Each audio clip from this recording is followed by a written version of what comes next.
ഉണർവ് പ്രസംഗമൊന്നും പ്രതീക്ഷിക്കരുത്. കാരണം എൻ്റെ ശൈലി എന്ന് പറയുന്നത് ഒരു അധ്യാപകന ശൈലി ആയതുകൊണ്ട് ആ ശൈലിയിലായിരിക്കും പോകുന്നത്. പക്ഷേ പറയുന്ന കാര്യങ്ങൾ ദൈവവചനത്തിൽ അധിഷ്ഠിതമായിട്ടുള്ളത് തന്നെയാണ്. അപ്പം അതുകൊണ്ട് നിങ്ങളുടെ ശ്രദ്ധ ഞാൻ വചന ശുശ്രൂഷയിലേക്ക് ക്ഷണിക്കുകയാണ്. നമ്മുടെ ഇന്നത്തെ ചിന്തയ്ക്ക് വേണ്ടിയിട്ട് മത്തായി എഴുതിയ സുവിശേഷത്തിൻ്റെ 6-ാം അധ്യായം 9-ാമത്തെ വാക്യം നമ്മുടെ പുൽവാക്യമായിട്ട് നമ്മുടെ പ്രസംഗത്തിൻ്റെ പാഠഭാഗമായിട്ട് വായിക്കാം. മത്തായിയുടെ സുവിശേഷം 6-ാം അധ്യായം 9-ാമത്തെ വാക്യം. നിങ്ങൾ ഇവണ്ണം പ്രാർത്ഥിപ്പിൻ: സ്വർഗ്ഗസ്ഥനായ ഞങ്ങളുടെ പിതാവേ, നിന്റെ നാമം വിശുദ്ധീകരിക്കപ്പെടണമേ. മതി. ദൈവത്തിന് സ്തോത്രം. ഒറ്റ വാക്യമാണ് ഇന്നത്തെ എൻ്റെ പ്രസംഗത്തിൻ്റെ പാഠഭാഗം. ഇത് കർത്താവിൻ്റെ പ്രാർത്ഥന എന്ന പേരിൽ വളരെ പ്രചാരം നേടിയ ഒരു വേദഭാഗമാണ്. അതുകൊണ്ട് തന്നെ ചില നാമധേയ സഭകൾ എല്ലാ ശുശ്രൂഷകളുടെയും അവസാനമായിട്ട് ഈ പ്രാർത്ഥന ചൊല്ലി എല്ലാ ശുശ്രൂഷകളും അവർ ഉപസംഹരിക്കാറുണ്ട്. പലപ്പോഴും ഈ പ്രാർത്ഥന ചൊല്ലുമ്പോൾ ഇതുവരെ അതിൻ്റെ ആദ്യത്തെ ആ വചനം മാത്രമേ വ്യക്തമായിട്ട് കേട്ടിട്ടുള്ളൂ. ബാക്കിയെല്ലാം പിന്നെ അതിൻ്റെ ട്യൂണാണ്. ഇതിനൊരു ട്യൂണുണ്ട്. പിന്നെ അതിൻ്റെ എല്ലാം ട്യൂണിലങ്ങ് പോവുകയാണ്. പിന്നെ അവസാനം കേൾക്കുന്ന ഈ ആമേൻ എന്ന് പറയുന്നതേ ഉള്ളൂ. കാരണം ഇതിങ്ങനെ കാണാതെ പഠിച്ച് ഇതങ്ങൊരു പാരമ്പര്യ പ്രാർത്ഥന ആയതുകൊണ്ട് ഇത് വ്യക്തമായിട്ട് ഉരുവിടണമെന്നില്ല. കാരണം കേൾക്കുന്നവർക്ക് ഇതറിയാം, മനസ്സിലാകും. അപ്പം അങ്ങനെ ഒരു പാരമ്പര്യം ഈ പ്രാർത്ഥനയുടെ പിന്നിലുള്ളത് കൊണ്ട് പലപ്പോഴും ഈ പ്രാർത്ഥനയിലെ ഈ വചനങ്ങളെ വേണ്ടും പോലെ അതിൻ്റെ ആധികാരികതയോടുകൂടെ ചിന്തിക്കുവാനോ ധ്യാനിക്കുവാനോ കഴിയാത്ത ഒരു കൂട്ടരുണ്ട്. പ്രത്യേകിച്ച് എനിക്ക് തോന്നുന്നു വേർപെട്ട സഭകൾ ഈ പ്രാർത്ഥന തൊടത്തേയില്ല. കാരണം ഇത് നാമധേയ സഭക്കാരുടെ പ്രാർത്ഥനയാണെന്ന് പറഞ്ഞ് നമ്മുടെ പ്രാർത്ഥനയിലൊന്നും നമ്മളിത് ചൊല്ലാറ് പോലുമില്ല. അതുകൊണ്ട് നമ്മൾ ഇതിനെ അങ്ങ് ഉപേക്ഷിച്ചു വിട്ടിരിക്കുകയാണ്. നമ്മളും ഈ പ്രാർത്ഥനയെ അധികം ശ്രദ്ധിക്കാറില്ല. എന്നാൽ ഇത് വാസ്തവത്തിൽ കർത്താവ് പ്രാർത്ഥിച്ച പ്രാർത്ഥന അല്ല. ഇതൊരു മാതൃകാ പ്രാർത്ഥനയാണ്. കർത്താവ് പ്രാർത്ഥിക്കുവാൻ പഠിപ്പിച്ച പ്രാർത്ഥനയിലെ ഒരു മാതൃകാ പ്രാർത്ഥനയാണ്. ഇങ്ങനെ പ്രാർത്ഥിപ്പീൻ എന്ന് പറഞ്ഞുകൊണ്ടാണ് ഇവിടെ തുടങ്ങുന്നത്. അപ്പോൾ അതിൽ ഇങ്ങനെയാണ് കർത്താവ് അതിന് ആരംഭം കുറിച്ചത്: സ്വർഗസ്ഥനായ ഞങ്ങളുടെ പിതാവേ. എൻ്റെ വിഷയവും അത് തന്നെയാണ്. സ്വർഗസ്ഥനായ ഞങ്ങളുടെ പിതാവ്. ഈ ഭാഗത്തിൽ 3 കാര്യങ്ങളാണ് അതിനകത്തുള്ളത്. ഒന്ന്, സ്വർഗസ്ഥനായ ഞങ്ങളുടെ പിതാവേ. ഈ 3 കാര്യം പറഞ്ഞു തീരുമ്പോൾ എൻ്റെ പ്രസംഗവും ഇവിടെ അവസാനിക്കും. അപ്പോൾ ഇന്ന് ഈ 3 കാര്യങ്ങൾ മാത്രമേ ഞാൻ നിങ്ങളോട് പറയുന്നുള്ളൂ. പ്രാർത്ഥനയോടുള്ള ബന്ധത്തിൽ നമുക്കെല്ലാവർക്കും പ്രാർത്ഥിക്കാൻ അറിയാം. പ്രാർത്ഥന ജീവിതത്തിൻ്റെ ഭാഗമാക്കിയവരാണ് പലരും. കുടുംബ പ്രാർത്ഥനയുണ്ട്, വ്യക്തിപരമായ പ്രാർത്ഥനയുണ്ട്, സഭയുടെ പ്രാർത്ഥനയുണ്ട്. പല പ്രാർത്ഥനകൾ നമുക്കുണ്ട്. അതുകൊണ്ട് തന്നെ പ്രാർത്ഥന എന്നുള്ളത് നമുക്ക് വളരെ പരിചിതമായ ഒന്നാണ്. എന്നാൽ ഏറ്റവും കൂടുതൽ ആളുകൾ പ്രയാസപ്പെടുന്ന ഒരു വേദി എന്ന് പറയുന്നത് പൊതുവായിട്ടുള്ള പ്രാർത്ഥനയില്ല. വ്യക്തിപരമായിട്ടുള്ള പ്രാർത്ഥന മറ്റാരും കേൾക്കാത്തത് കൊണ്ട് കുഴപ്പമില്ല. എന്നാൽ ഒരു പൊതു സദസ്സിൽ ഇരുന്ന് പ്രാർത്ഥിക്കുമ്പോൾ എന്ത് പ്രാർത്ഥിക്കും, എങ്ങനെ പ്രാർത്ഥിക്കും, വിഷയങ്ങളൊക്കെ നമുക്ക് പ്രാർത്ഥനയ്ക്ക് നേതൃത്വം കൊടുക്കുന്നവർ വിഷയം തരാറുണ്ട്. എന്നാൽ ആ വിഷയം ഏറ്റെടുത്തുകൊണ്ട് പ്രാർത്ഥിക്കുക എന്നുള്ളത് ശ്രമകരമായിട്ടുള്ള ഒരു കാര്യമാണ്. പ്രത്യേകിച്ച് പ്രാർത്ഥനയിൽ അഭ്യസനം നേടിയവർക്കൊക്കെ അത് വളരെ ലളിതമായിട്ട് അത് ചെയ്യാൻ കഴിയുമെങ്കിലും അല്ലാത്തവർക്കൊക്കെ ഒരു ബുദ്ധിമുട്ടുണ്ട്. അതുകൊണ്ട് തന്നെ നമ്മുടെ ആളുകൾ അതിൽ നിന്ന് രക്ഷപ്പെടാനായിട്ട് സ്വീകരിക്കുന്ന ഒരു മാർഗമുണ്ട്. നമുക്ക് പ്രാർത്ഥിക്കാം എന്ന് പറയുമ്പോഴേ ഇവരുടെ തലയങ്ങ് കുനിയും, പിന്നെ നോക്കത്തേയില്ല. ആ പ്രാർത്ഥന ലീഡ് ചെയ്യാൻ നിൽക്കുന്ന ആളിനെ അവസാനം വരെ നോക്കത്തില്ല.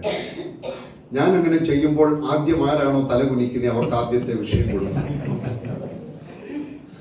അല്ലാതെ എന്നെ നോക്കിക്കൊണ്ടിരിക്കുന്നവരോട് ഞാനത് പെട്ടെന്ന് പറയാറില്ല. ഈ പെട്ടെന്ന്, കാരണം അവർ കാണിച്ച ബുദ്ധി നമ്മൾ എന്ത് ചെയ്തൊരു അല്പം ബുദ്ധി അങ്ങ് ഉപയോഗിക്കുക അവിടെ. ആരാണോ ആദ്യം, അതുകൊണ്ട് അടുത്ത സെഷൻ വരുമ്പോൾ ഓർത്തോണം, പ്രാർത്ഥന ലീഡ് ചെയ്യാൻ വന്ന് നിൽക്കുന്നവരെ ആദ്യം മുതൽ അവസാനം വരെ ശ്രദ്ധിച്ചുകൊണ്ടിരിക്കണം. ചിലപ്പോൾ ഞാൻ ഈ പറഞ്ഞത് അവരും പ്രയോഗിക്കും. അതുകൊണ്ട് നിങ്ങൾ വളരെ സൂക്ഷ്മതയുള്ളവരായിട്ട് വേണം ഇനിയുള്ള സെഷനിൽ ഇരിക്കാൻ. ധൈര്യമായിട്ട് നോക്കിയിരുന്നാൽ ഏത് വിഷയം ഇങ്ങോട്ട് പോരട്ടെ, ഞങ്ങൾ പ്രാർത്ഥിച്ചോളാം എന്ന് കണ്ടിരിക്കുകയാണെങ്കിൽ അവരും സംശയിക്കും, ഇതാർക്ക് കൊടുക്കണം, ആരെ ഏൽപ്പിക്കണം. അതുകൊണ്ട് വളരെ ശ്രദ്ധയോടുകൂടെ നമുക്കിന്ന് ഈ വചനം ഇന്ന് ശ്രദ്ധിക്കാം. അപ്പോൾ ഒന്ന്, സ്വർഗസ്ഥനായ ഞങ്ങളുടെ പിതാവേ എന്ന് കർത്താവ് പറയുമ്പോൾ അവിടെ നമ്മൾ ദൈവത്തെ അഭിസംബോധന ചെയ്യേണ്ടതിനെ കുറിച്ചാണ് കർത്താവ് പറഞ്ഞിരിക്കുന്നത്. ദൈവത്തെ എങ്ങനെയാണ് അഭിസംബോധന ചെയ്യേണ്ടത്? പലരും പല രീതിയിൽ ദൈവത്തെ വിളിക്കാറുണ്ട്. എൻ്റെ ദൈവമേ എന്ന് വിളിക്കുന്നവരുണ്ട്, അപ്പച്ച എന്ന് വിളിക്കുന്നവരുണ്ട്, ഡാഡി എന്ന് വിളിക്കുന്നവരുണ്ട്. എനിക്കൊന്നും ചേട്ടാന്നൊന്നും ആരും വിളിക്കുകയില്ലായിരിക്കും. ബാക്കി പേരുകളൊക്കെ ഉപയോഗിച്ച് ആളുകളൊക്കെ പ്രാർത്ഥനയിൽ എന്ത് ചെയ്യുന്നുണ്ട്? ദൈവത്തെ അഭിസംബോധന ചെയ്യാറുണ്ട്. ദൈവത്തിന് സ്തോത്രം. അതെല്ലാം നമുക്ക് ദൈവത്തോടുള്ള നമ്മുടെ അടുപ്പത്തെ കാണിച്ചുകൊണ്ടാണ് അങ്ങനെയുള്ള വാക്കുകളൊക്കെ നമ്മൾ ഉപയോഗിക്കുന്നത്. ഒരു ഇൻറ്റിമസിയെ കാണിക്കുന്നതാണ് അതെല്ലാം. എന്നാൽ നമ്മൾ പ്രാർത്ഥിക്കുവാൻ ഇരിക്കുമ്പോൾ നമ്മൾ ആദ്യമായിട്ട് നമ്മൾ അറിയേണ്ട ഒരു കാര്യം, ആരോടാണ് നമ്മൾ പ്രാർത്ഥിക്കുന്നത് എന്നുള്ള ഒരു തിരിച്ചറിവ്, ഒരു ബോധം നമുക്ക് ഉണ്ടായിരിക്കണം. ആരോടാണ് സംസാരിക്കുന്നത്? ആരോടാണ് പ്രാർത്ഥിക്കുന്നത്? പ്രാർത്ഥന എന്ന് പറയുന്നത് നമ്മുടെ ആവശ്യങ്ങൾ മാത്രം ദൈവത്തോട് പറയുന്ന, സങ്കടങ്ങൾ പറയുന്ന, ആവലാതികൾ പറയുന്ന, ഭാരങ്ങൾ പങ്കുവെക്കുന്ന ഒരു വേള മാത്രമല്ല പ്രാർത്ഥന എന്ന് പറയുന്നത്. മറിച്ച് പ്രാർത്ഥന ദൈവവുമായിട്ടുള്ള നമ്മളുടെ ഒരു സംവേദനം കൂടിയാണ്, ഒരാശയവിനിമയം കൂടിയാണ്, ദൈവവുമായിട്ടുള്ള നമ്മുടെ സംസാരം കൂടിയാണ് പ്രാർത്ഥന എന്ന് പറയുന്നത്. നമ്മൾ അതിനകത്ത് തമാശയൊന്നും പറയുന്നില്ല. കാര്യമായിട്ടുള്ള ഗൗരവമായ കാര്യങ്ങളൊക്കെ തന്നെയാണ് അതിൽ പറയുന്നത്. എങ്കിലും പ്രാർത്ഥനയ്ക്കായി മുട്ടുമടക്കുമ്പോൾ, പ്രാർത്ഥനയ്ക്കായി അടുത്തു വരുമ്പോൾ ആരോടാണ് പ്രാർത്ഥിക്കുന്നത്, നമ്മൾ പ്രാർത്ഥിക്കുന്ന ആ ആള് ആരാണ് എന്നുള്ളത് ഒരു തിരിച്ചറിവ് നമുക്ക് ഉണ്ടായിരിക്കണം. അതുകൊണ്ടാണ് കർത്താവ് പറഞ്ഞത്, നിങ്ങൾ പ്രാർത്ഥിക്കുമ്പോൾ ദൈവത്തെ സ്വർഗസ്ഥൻ എന്ന് അഭിസംബോധന ചെയ്യാൻ പറഞ്ഞത്. എന്താണ് അതിന്റെ കാരണം? ഈ ഭൗതികമായ ലോകത്തിനു മുകളിലുള്ള ദൈവത്തിന്റെ പരമാധികാരമാണ് അതിലൂടെ സൂചിപ്പിക്കുന്നത്. കർത്താവ് പറഞ്ഞു, സ്വർഗം ദൈവത്തിന്റെ സിംഹാസനം, ഭൂമി ദൈവത്തിന്റെ പാദപീഠമാണ്. ദൈവത്തിന് സ്തോത്രം. അതുകൊണ്ട് സത്യം ചെയ്യുമ്പോൾ സ്വർഗത്തെ കൊണ്ടരുത്, അത് ദൈവത്തിന്റെ സിംഹാസനം. ഭൂമിയെ കൊണ്ടരുത്, അത് ദൈവത്തിന്റെ പാദപീഠം. യെരൂശലേമിനെ കൊണ്ടരുത്, അത് ദൈവത്തിന്റെ മഹാനഗരമാണ്. അതുകൊണ്ട് നിങ്ങൾ ഇതിനെ ചൊല്ലി ഒന്നും നിങ്ങൾ സത്യം ചെയ്യരുത്. അപ്പോൾ ഭൂമിയിൽ ഇരുന്നു കൊണ്ട് നമ്മൾ പ്രാർത്ഥിക്കുമ്പോൾ നാം പ്രാർത്ഥിക്കുന്ന ദൈവത്തിന്റെ പരമാധികാരം എന്താണെന്നുള്ളത് നമ്മളൊന്ന് തിരിച്ചറിയേണ്ടത് ആവശ്യമാണ്. സങ്കീർത്തനത്തിൽ 123 സങ്കീർത്തനത്തിന്റെ രചയിതാവ് ഇങ്ങനെയാണ് ദൈവത്തെ അഭിസംബോധന ചെയ്യുന്നത്: സ്വർഗത്തിൽ വസിക്കുന്നവനായുള്ളവേ, നിങ്കലേക്ക് ഞാൻ എൻ്റെ കണ്ണ് ഉയർത്തുന്നു. അപ്പോൾ ദൈവം സ്വർഗത്തിൽ വസിക്കുന്നു. ദൈവത്തിന് സ്തോത്രം. 20 സങ്കീർത്തനം 6 വാക്യം ഒന്ന് വായിക്കാം. ഇടയ്ക്ക് നമുക്ക് ഓരോ വാക്യങ്ങളും കൂടി ഇതിന്റെ കൂടെ വായിക്കാം. 20:6. യഹോവ തന്റെ അഭിഷിക്തനെ രക്ഷിക്കുന്നുവെന്ന് ഞാൻ ഇപ്പോൾ അറിയുന്നു. അവൻ തന്റെ വിശുദ്ധ സ്വർഗത്തിൽ നിന്ന് തന്റെ വലങ്കയുടെ രക്ഷാകരമായ വീര്യപ്രവൃത്തികളാൽ ഉത്തരമരുളും. ദൈവത്തിന് സ്തോത്രം. ഇപ്പൊ എവിടെ നിന്നാണ് ദൈവം ഉത്തരമരുളുന്നത്? സ്വർഗത്തിൽ നിന്നാണ് ദൈവം നമുക്ക് ഉത്തരമരുളുന്നത്. ഒരു വേദഭാഗം കൂടി അതിനോടുള്ള ബന്ധത്തിൽ വായിക്കാം. 2 ദിനവൃത്താന്തം 7:14. നമുക്ക് പരിചയമുള്ള വേദഭാഗമാണ്. എൻ്റെ നാമം വിളിച്ചപേക്ഷിച്ചിരിക്കുന്ന, എന്റെ നാമം വിളിക്കപ്പെട്ടിരിക്കുന്ന എന്റെ ജനം തങ്ങളെ തന്നെ താഴ്ത്തി പ്രാർത്ഥിച്ച് എന്റെ മുഖം അന്വേഷിച്ച് തങ്ങളുടെ ദുർമാർഗങ്ങളെ വിട്ടു തിരിയുമെങ്കിൽ ഞാൻ സ്വർഗത്തിൽ നിന്ന് കേട്ട് ദൈവത്തിന് സ്തോത്രം അവരുടെ ദേശത്തിന് സൗഖ്യം വരുത്തും. അപ്പോൾ നോക്കുക, പ്രാർത്ഥന എവിടെ ഇരുന്നാണ് ദൈവം കേൾക്കുന്നത്? സ്വർഗത്തിൽ ഇരുന്നു കൊണ്ടാണ് ദൈവം നമ്മുടെ പ്രാർത്ഥന കേൾക്കുന്നത്. അപ്പോൾ നമ്മൾ പ്രാർത്ഥിക്കുമ്പോൾ നമ്മൾ എവിടേക്കാണ് നമ്മുടെ ദൃഷ്ടി നമ്മൾ പതിപ്പിക്കേണ്ടത്? ദൈവത്തിന് സ്തോത്രം. സ്വർഗത്തിലെ ദൈവത്തോട് ആയിരിക്കും നമ്മൾ പ്രാർത്ഥിക്കുമ്പോൾ നമ്മുടെ ദൃഷ്ടി അവിടേക്ക് ആയിരിക്കണം. നമ്മുടെ മനസ്സും നമ്മുടെ ഹൃദയവും എല്ലാം ഒരുപോലെ തന്നെ കോൺസെൻട്രേറ്റ് ചെയ്യേണ്ട ഒരു സ്ഥലം ഏതാണ്? സ്വർഗമാണ്. കാരണം നമ്മുടെ പിതാവ് സ്വർഗസ്ഥനായ പിതാവ്, സ്വർഗത്തിൽ വസിക്കുന്നവൻ, സ്വർഗത്തിലിരുന്ന് പ്രാർത്ഥന കേൾക്കുന്ന ദൈവം, സ്വർഗത്തിന്റെ കിളിവാതിൽ തുറന്ന് സ്ഥലം പോരാതെ വണ്ണം നമ്മെ അനുഗ്രഹിക്കുന്ന ദൈവം, എല്ലാ പ്രാർത്ഥനയും സാങ്ഷനാകുന്ന സ്ഥലം സ്വർഗമാണ്. ദൈവത്തിന് സ്തോത്രം. അതുകൊണ്ട് പ്രാർത്ഥിക്കുവാൻ ഇരിക്കുന്നവർ എവിടേക്കാണ് നോക്കേണ്ടത്? സ്വർഗത്തിലേക്ക് നോക്കി സ്വർഗസ്ഥനായ പിതാവിനോടാണ് പ്രാർത്ഥിക്കുന്നത്. കാരണം ആമേൻ, ഈ ഭൗതിക തലങ്ങൾക്ക് മീതെ, ഭൗതിക ലോകത്തിനും മീതെ ഉന്നതനായ ദൈവം, സർവശക്തനായ ദൈവം, സർവജ്ഞാനിയായ ദൈവം, സർവജ്ഞനായ ദൈവം, നിത്യനായിരിക്കുന്ന ദൈവം നമ്മുടെ പ്രാർത്ഥനയ്ക്ക് മറുപടി തരുന്നത് സ്വർഗത്തിൽ നിന്നുകൊണ്ടാണ്. ദൈവത്തിന് സ്തോത്രം. ഞാനിത് തിരഞ്ഞെടുക്കാനുള്ള കാരണം, ഈ കഴിഞ്ഞ 2 ആഴ്ചകളിലായിട്ട് ക്ലാസ് എടുത്തുകൊണ്ടിരുന്ന സമയത്ത് എപ്പോഴോ ഒരു സമയത്ത് പ്രാർത്ഥനയെക്കുറിച്ച് ഞങ്ങൾ പുസ്തകത്തിലുള്ള കാര്യങ്ങൾ മാത്രമല്ല, ഇടയ്ക്ക് അവർക്കുള്ള ആത്മീയ പ്രചോദനമുള്ള, അവർക്ക് ആത്മീയമായിട്ടുള്ള ഒരു അഭിവൃദ്ധി വരത്തക്ക രീതിയിൽ പ്രാർത്ഥിക്കാനും എങ്ങനെ പ്രാർത്ഥിക്കണമെന്നും ഒക്കെ ഇതിൻ്റെ ഇടയ്ക്ക് പഠിപ്പിക്കാറുണ്ട്. ഇടയ്ക്ക് ഞാനൊരു ചോദ്യം ചോദിച്ചു, നിങ്ങൾ പ്രാർത്ഥിക്കുമ്പോൾ നിങ്ങളുടെ ശ്രദ്ധ എവിടെയാണ്? നിങ്ങൾ എന്തിൽ കോൺസെൻട്രേറ്റ് ചെയ്തുകൊണ്ടാണ് പ്രാർത്ഥിക്കുന്നത്? കാരണം കഴിഞ്ഞ ദിവസം മതങ്ങളെക്കുറിച്ച് പഠിപ്പിച്ചപ്പോൾ, ബുദ്ധമതത്തെക്കുറിച്ച് പഠിപ്പിച്ചപ്പോൾ, ബുദ്ധമതത്തിലെ ഒരു പ്രധാനപ്പെട്ട ഒരു ടീച്ചിങ് ആണ് റൈറ്റ് കോൺസെൻട്രേഷൻ എന്ന് പറഞ്ഞു കഴിഞ്ഞാൽ, ആ മതത്തിൽ വിശ്വസിക്കുന്നവർ അവർ പ്രാർത്ഥിക്കുമ്പോൾ അവർക്ക് എന്തുണ്ടായിരിക്കണം? ശരിയായ ഒരു ശ്രദ്ധ ഉണ്ടായിരിക്കണം. ആ ശരിയായിരിക്കുന്ന ശ്രദ്ധയെ വളരെ ആഴമായിട്ട് അരക്കിട്ട് ഉറപ്പിച്ചുകൊണ്ട് അതിനകത്ത് പഠിപ്പിക്കുന്നുണ്ട്. ഒരുപക്ഷെ അതിലെ ഫോളോവേഴ്സ് ഒക്കെ അത് പാലിക്കുന്നുണ്ടാകാം. ആ കാര്യം അവരാരാധിക്കുന്ന സമയത്ത്, പ്രാർത്ഥിക്കുന്ന സമയത്ത് അവരെന്ത് ചെയ്യുന്നു? ഒരു ഒബ്ജക്റ്റിലേക്ക് അവർ വളരെ ശ്രദ്ധയോടുകൂടെ അവർ ശ്രദ്ധിക്കുവാനുള്ള ചില കാര്യങ്ങളൊക്കെ ഉണ്ട്. അതൊന്നും ഞാനിപ്പോൾ ഇവിടെ വിശദീകരിക്കുന്നില്ല. അങ്ങനെ ഒരു ശ്രദ്ധയോടു കൂടിയാണ് ഇവർ പ്രാർത്ഥിക്കുന്നത്. ആ ഭാഗം പറഞ്ഞു നിർത്തിയപ്പോൾ ഞാൻ അടുത്ത ചോദ്യം ചോദിച്ചു, നിങ്ങൾ പ്രാർത്ഥിക്കുമ്പോൾ നിങ്ങൾ എവിടെയാണ് ശ്രദ്ധിക്കുന്നത്? ആദ്യത്തെ ആളോട് ചോദിച്ചപ്പോൾ ചിരിച്ചു കാണിച്ചു. ഉത്തരം അറിയില്ലെങ്കിൽ അതാണ് അതിൻ്റെ ഉത്തരം. നമുക്ക് ചോദിക്കുന്ന ചോദ്യങ്ങൾക്ക് ഉത്തരം അറിയില്ലെങ്കിൽ ചോദ്യകർത്താവിനെ നോക്കി ഒന്ന് ചിരിച്ചാൽ മതി. അതുകൊണ്ട് അവരങ്ങ് സമാധാനിച്ചോളൂ. അപ്പോൾ ഒരാൾ ചിരിച്ചു കാണിച്ചു. ഞാൻ പറഞ്ഞു, it is not the right answer. Your smiling is good, nice to see, പക്ഷെ ഇതല്ല അതിൻ്റെ ഉത്തരം. അടുത്ത ആളോട് ചോദിച്ചപ്പോൾ അദ്ദേഹം പറഞ്ഞ ഉത്തരം ഇതാണ്, ഞാൻ പ്രാർത്ഥിക്കുന്ന സമയത്ത് എൻ്റെ പ്രശ്നങ്ങളെയാണ് നോക്കുന്നത്, എനിക്ക് പ്രാർത്ഥിക്കാനുള്ള വിഷയങ്ങളെയാണ് ഞാൻ നോക്കുന്നത്, ആ വിഷയത്തെ നോക്കിക്കൊണ്ടാണ് ഞാൻ പ്രാർത്ഥിക്കുന്നത്. ഓക്കെ. അടുത്ത ആളോട് ചോദിച്ചപ്പോൾ അദ്ദേഹം പറഞ്ഞു മുകളിലോട്ട് നോക്കിയാണ് പ്രാർത്ഥിക്കുന്നത്. മറ്റൊരാൾ പറഞ്ഞു കണ്ണടച്ചിരുന്നാണ് പ്രാർത്ഥിക്കുന്നത്. വേറൊരാൾ പറഞ്ഞു ഞാൻ ആ സമയത്ത് ഏതെങ്കിലും വാക്യം ധ്യാനിക്കും, ഏതെങ്കിലും വാക്യം എൻ്റെ മനസ്സിൽ ധ്യാനിച്ചിട്ട് അത് നോക്കിയാണ് പ്രാർത്ഥിക്കുന്നത്. അങ്ങനെ പലരും പല ഉത്തരങ്ങൾ പറഞ്ഞു. ഒരാൾ മാത്രം പറഞ്ഞു ഞാൻ സ്വർഗത്തിലേക്ക് നോക്കിയാണ് പ്രാർത്ഥിക്കുന്നത്. എനിക്ക് തോന്നുന്നു ഇതിനകത്തും ഈ വകക്കാർ പലരും ഉണ്ടായിരിക്കാം, ഇല്ലേ? കണ്ണടച്ചിരുന്ന് പ്രാർത്ഥിക്കുന്നവരുണ്ടായിരിക്കാം. പ്രാർത്ഥിക്കുന്ന സമയത്ത് പുൽപ്പായിലെ നൂലൊക്കെ വലിച്ചു പറിച്ച് പ്രാർത്ഥിക്കുന്നവരുണ്ടായിരിക്കാം. അതുപോലെ തന്നെ പ്രാർത്ഥിച്ചുകൊണ്ടിരിക്കുന്ന സമയത്ത് ആരൊക്കെ പുറത്തു പോയി, ആര് അകത്ത് കയറി വന്നു എന്ന് ശ്രദ്ധിച്ച് പ്രാർത്ഥിക്കുന്നവര് ഉണ്ടായിരിക്കാം. അതുപോലെ തന്നെ പ്രാർത്ഥിച്ചു കൊണ്ടിരിക്കുന്ന സമയത്ത് നോട്ടിഫിക്കേഷൻ വന്നാൽ അത് തിരിച്ചറിയുന്നവരുണ്ടായിരിക്കാം.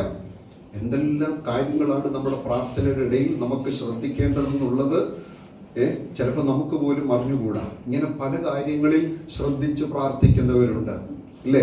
ഭാരങ്ങളെ നോക്കി പ്രാർത്ഥിക്കുന്നവരുണ്ട്, നമ്മളെ വേദനിപ്പിച്ച ആളുകളെ നോക്കിക്കൊണ്ട് പ്രാർത്ഥിക്കുന്നവരുണ്ട്. അങ്ങനെ ആരെങ്കിലും ഉണ്ടെങ്കിൽ യോ എന്തൊക്കെയായിരിക്കും നമ്മുടെ വായിൽ നിന്ന് വരുന്ന വാക്കുകളില്ലേ? അവന്റെ സ്ഥലം മറ്റൊരുത്തനെ ഏൽക്കട്ടെ, അവന്റെ ഭാര്യ അനാഥരാകട്ടെ എന്നൊക്കെ സങ്കീർത്തനക്കാരൻ എഴുതി വെച്ചതുപോലെ നമ്മൾ അറിയാതെ പ്രാർത്ഥിച്ചും ആരെങ്കിലും നമ്മളെ മനസ്സുകൊണ്ട് കുത്തി മുറിവേൽപ്പിച്ച് ആരെയെങ്കിലും പ്രാർത്ഥനയിൽ ഓർത്ത് കഴിഞ്ഞാൽ അപ്പോൾ പ്രാർത്ഥന നിർത്തിക്കണം. ചിലപ്പോൾ നമ്മൾ അറിയാതെ നമ്മൾ തന്നെ എന്തെങ്കിലുമൊക്കെ പറഞ്ഞു പോകും. അതുകൊണ്ട് ആ സമയത്ത് ഞാൻ ബുദ്ധി ഉപദേശിക്കുകയാണ്. അങ്ങനെ ഒരു ചിന്ത മനസ്സിൽ കയറി വരുമ്പോൾ കർത്താവെ ഒരു 5 മിനിറ്റ് ബ്രേക്ക് എടുക്കുകയാണ്, ഇത് കഴിഞ്ഞിട്ട് ഞാൻ ബാക്കി പ്രാർത്ഥിച്ചോളാം. ഒരു കുഴപ്പമില്ല, ഒരു ബ്രേക്ക് എടുത്തിട്ടൊന്ന് റിലാക്സ് ചെയ്തിട്ട് പ്രാർത്ഥിക്കുക. ഹല്ലേലൂയ. പ്രശ്നങ്ങളെ നോക്കിക്കൊണ്ട് പ്രാർത്ഥിക്കുമ്പോൾ ചിലര് പ്രാർത്ഥിക്കാറുണ്ട്, കർത്താവെ ഈ ആഴ്ച വീടിന്റെ വാടക കൊടുക്കണം, വണ്ടിയുടെ ലോൺ അടയ്ക്കണം, കൊച്ചിന്റെ ഫീസ് കൊടുക്കണം. പ്രാർത്ഥിക്കുന്ന എല്ലാം അതേ നോക്കിക്കൊണ്ടാണ് പ്രാർത്ഥിക്കുന്നത്. ദൈവത്തിന് സ്തോത്രം. എങ്ങനെ കോൺസെൻട്രേഷൻ കിട്ടും? എങ്ങനെ നമുക്ക് ആ പ്രാർത്ഥന ദൈവം കേട്ടു? എങ്ങനെ പ്രാർത്ഥിച്ചു കഴിയുമ്പോൾ എങ്ങനെ മനസ്സിനൊരു ആശ്വാസം കിട്ടും? ഒന്നിനെ കുറിച്ചും വിചാരപ്പെടരുത്. എല്ലാറ്റിലും പ്രാർത്ഥനയാലും അപേക്ഷയാലും നിങ്ങളുടെ ആവശ്യങ്ങൾ സ്തോത്രത്തോടുകൂടെ ദൈവത്തോട് അറിയിക്കുകയത്രേ വേണ്ടത്. എന്നാൽ സകല ബുദ്ധിയും കവിയുന്ന ദൈവ സമാധാനം ക്രിസ്തുയേശുവിൽ നിങ്ങളുടെ ഹൃദയങ്ങളെയും നിലവുകളെയും കാക്കും. എത്ര പേർക്ക് പ്രാർത്ഥിച്ചു കഴിഞ്ഞ് ഹൃദയത്തിനകത്ത് പ്രാർത്ഥിച്ചു കഴിഞ്ഞ് സമാധാനം കിട്ടിയവര് എത്ര പേരുണ്ട്? ദൈവത്തിന് സ്തോത്രം. അതാണ് സ്വർഗം കേട്ട പ്രാർത്ഥന. ഹല്ലേലൂയ. അരമണിക്കൂർ പ്രാർത്ഥിച്ചു, 1 മണിക്കൂർ പ്രാർത്ഥിച്ചു, മണിക്കൂറുകൾ പ്രാർത്ഥിച്ചു. ചിലര് പ്രാർത്ഥിച്ചു കഴിഞ്ഞിട്ട് വീട്ടുകാർ വന്ന് കുലിക്ക് വിളിക്കണം, അച്ഛ എഴുന്നേര്, ഇതെന്തൊരു ഉറക്കമാ, പ്രാർത്ഥിക്കാനിരുന്നതാ. എന്നിട്ട് പറയുന്നത് എന്താണെന്നറിയാമോ? ഞാൻ മണിക്കൂറുകൾ ഇരുന്ന് പ്രാർത്ഥിക്കുന്ന വ്യക്തിയാ. കാരണം ശരിയാ, 6 മണിക്ക് തുടങ്ങിയത് 9 മണിക്കാണ് എഴുന്നേറ്റത്. കുലിക്ക് വിളിച്ചില്ലായിരുന്നെങ്കിൽ 12 മണി വരെ അങ്ങനെ ഇരുന്ന് പ്രാർത്ഥിച്ചു. എന്നിട്ട് വേദിയിൽ അവസരം കിട്ടുമ്പോൾ പറയുന്നു, ഞാൻ മണിക്കൂറുകൾ പ്രാർത്ഥനയിൽ ചിലവഴിക്കുന്ന വ്യക്തിയാണ്. പറയുന്ന ഏത് നിസ്സാര വാക്കിനും ന്യായവിധി ദിവസത്തിൽ കണക്ക് ബോധിപ്പിക്കേണ്ടി വരും. അതുകൊണ്ട് 10 പേര് മുൻപിൽ ഇരിക്കുമ്പോൾ പ്രാർത്ഥനയുടെ കണക്കൊന്നും പറഞ്ഞ് വലിയ മഹത്വമൊന്നും എടുക്കാൻ ആരും ശ്രമിക്കരുത്. ദൈവത്തിന് സ്തോത്രം. ദൈവം കേൾക്കുന്നവൻ അറിയാം എത്ര നേരം ശ്രദ്ധയോടെ പ്രാർത്ഥിച്ചു, എങ്ങനെ പ്രാർത്ഥിച്ചു. ഹല്ലേലൂയ. അതുകൊണ്ട് പ്രാർത്ഥിക്കാനിരിക്കുമ്പോൾ ഓർത്തോണം, ഞാൻ പറയുന്നത് സ്വർഗസ്ഥനായ എന്റെ പിതാവിനോടാ പ്രാർത്ഥിക്കുന്നത്. കാരണം യഹോവയുടെ ചെവി തന്റെ ഭക്തന്മാരുടെ നിലവിളിക്ക് തുറന്നിരിക്കുന്നു. ചെവി ചായിച്ച് തുറന്നിരിക്കുന്ന ദൈവത്തിന്റെ സന്നിധിയിൽ ഇരിക്കുമ്പോൾ അങ്ങോട്ട് നോക്കി വേണം പ്രാർത്ഥിക്കാൻ, വേറെങ്ങോട്ടുമല്ല ശ്രദ്ധ തിരിക്കേണ്ടത്. അതുകൊണ്ട് കർത്താവ് പറഞ്ഞു, പ്രാർത്ഥിക്കാൻ ഇരിക്കുമ്പോൾ സ്വർഗസ്ഥൻ എന്ന് അഭിസംബോധന ചെയ്ത് പ്രാർത്ഥിക്കണം. അങ്ങനെ വിളിക്കുമ്പോൾ ഓർത്തോണം, ഞാൻ ആരോടാ പറയാൻ പോകുന്നത്. ഹല്ലേലൂയ. നമ്മൾ ഏതെങ്കിലും ഒരു ഫിസിഷ്യനെ കാണാൻ അപ്പോയിന്റ്മെന്റ് എടുത്തിട്ട് അദ്ദേഹത്തിന്റെ അടുക്ക് ചെന്നിട്ട് രോഗവിവരം പറയുന്നത് വാട്സാപ്പിലെ മെസ്സേജ് നോക്കിക്കൊണ്ടാണ്? അല്ലല്ലോ. ആ മുഖത്തോട്ട് ശ്രദ്ധ പറിക്കാതെ നോക്കിയല്ലേ ഇതെല്ലാം പറയുന്നത് കാര്യങ്ങളെല്ലാം. അയാളതെല്ലാം മുഴുവൻ ആരംഭം നമ്മളെ കാണുമ്പോഴേ പകുതി രോഗം പുള്ളിക്കറിയാം. പിന്നെ ബാക്കി അങ്ങോട്ട് തുറന്ന് അങ്ങോട്ട് ഇടുമ്പോഴേ അവർക്കറിയാം. കാരണം അപ്പോഴേ അവർ പേന എടുത്ത് എഴുതാൻ തുടങ്ങിയിട്ടുണ്ട്. പിന്നെ നമ്മൾ ഇങ്ങനെ പറഞ്ഞുകൊണ്ടിരിക്കുക. നമ്മൾ എന്ത് ചെയ്തു? 1/2 മണിക്കൂർ പറഞ്ഞു, അവർ 2 ഗുളികയ്ക്ക് കുറിച്ചും തന്നു.